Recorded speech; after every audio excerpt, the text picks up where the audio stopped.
United Church, I trust that you are doing well. Firstly, before I begin, I'd love to say a massive thank you to every single person who watched us online this weekend. It meant so much to us that so many of you shared the videos that you watched with friends and with colleagues. It was really amazing to see your engagement in the services, both from the online portal as well as through YouTube. So thank you so much. I'm sure that most of you have heard the news by our president this past Monday regarding the national lockdown. Firstly, I want to say that as a church, we fully understand and we fully support the measures taken by our government in order to reduce the spread of this virus. However, this news leaves us with some very interesting challenges, but also some amazing opportunities for us to be the church. And so I would love to invite you in this time towards something that I believe will help us go one step closer towards cultivating unity and hope in our community. And so this first point covers how we plan to continue loving, supporting, and caring for our church community in this time. See, there's no doubt that this lockdown has drastic implications for all spheres of our community, but particularly the lower income as well as the marginalized people in our community.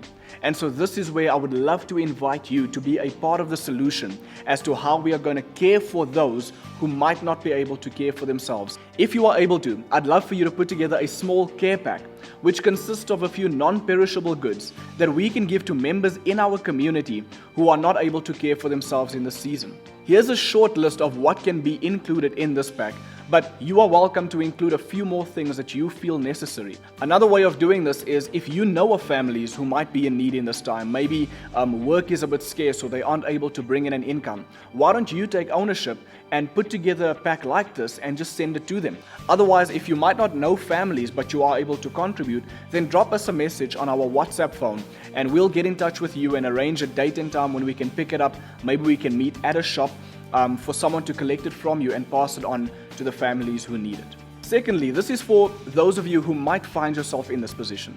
I know many people wouldn't want to come forward and express their need, usually out of fear or embarrassment. But let me encourage you, church, we are united. We are in this together. And so if you are one of the families who's in need, why don't you understand that this is for you as well? And so this is how we would want to love to care for and pastor you. And so get in touch with us and we can make sure that we get a pack like this out to you as soon as possible before the lockdown takes full effect. We want to love you and support you. Have a look at this verse that I'm so encouraged by. Share each other's burdens and in this way obey the law of Christ. Here's the second step we're going to take. This is our strategy as to how we will continue to pastor you in this season. We're going to set up regional group leaders across Vanderbijl and Valpark and Sasol into Sharpeville and Sebokeng, as well as Bupilong. And these regional leaders will keep in touch with you and your family to ensure that you are loved and cared for and to make sure that you have the support you need as you navigate the season. Now here's what I'm going to ask of you.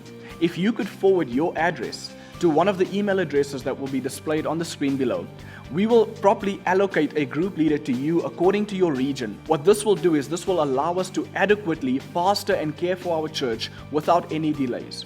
Church, understand that your well-being is very important to us. And so this is something that we want to take as seriously as possible. Lastly, this is how you can continue to engage in spiritual community.